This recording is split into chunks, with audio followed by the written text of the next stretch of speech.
ចំពោះបងដែលមានដំណាំក្រិនលូតលាស់យឺតមានបញ្ហាហើយខ្សោយគ្មានកម្លាំងគ្មានជីជាតិស្លឹកនឹងលឿងខ្ញុំសូមឲ្យបងងាកមកប្រើជាមួយនឹងជីទឹកលូតលាស់របស់ LOF របស់យើងដែលជីទឹកលូតលាស់ LOF នេះមានឯកទេសទៅព្យាបាលរាល់បញ្ហាដែលខ្ញុំរៀបរាប់ខាងលើអំបញ្ញមិញនេះចំពោះជីទឹក LOF របស់យើងនេះដែរគឺមានរូបមន្តពិសេសមកពីប្រទេសកូរ៉េដែលមានមីក្រូសារធាតុចិញ្ចឹមដល់ទៅ15មុខខ្ញុំហ៊ានធានាថានៅលើទីផ្សារអត់មានជីទឹកលូតលាស់ណាដែលមានមីក្រូសារធាតុចិញ្ចឹមច្រើនដូចជីទឹកលូតលាស់របស់យើងទេដែលជីទឹកលូតលាស់ LOF នេះមានសមត្ថភាពនៅក្នុងការជំរុញល្បឿននៃការលូតលាស់ធ្វើឲ្យដើមនិងមែកលូតលាស់ធំបានល្អជាពិសេសធ្វើឲ្យឫសមានសុខភាពល្អអាចចាក់ចូលជ្រៅទៅក្នុងស្ទាត់ដីដែលអាចស្រូបយកសារធាតុចិញ្ចឹមទៅបំពន់ដើមបានល្អ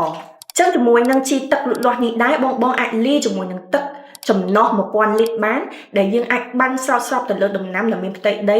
ពីចន្លោះ1ហិកតាទៅ2ហិកតាហើយចំពោះជីទឹកលូតលាស់នេះដែរគឺអាចប្រើចំពោះគ្រប់ប្រភេទដំណាំទាំងអស់បងគ្រាន់តែប្រើតែ2ដងទេបងនឹងឃើញលទ្ធផលជាក់ស្ដែងតែម្ដងចឹងបើសិនជាដំណាំបងកំពុងតែមានបញ្ហាទាំងអស់នេះកុំទុកយូរប្រើជាមួយនឹងជីទឹកលូតលាស់របស់ LOF ជីសេរីរាង្គខ្មែរគឺជាមិត្តល្អរបស់កសិករជានិច្ចជីសេរីរាង្គខ្មែរចូលរួមថែរក្សាសុខភាពគ្រួសារ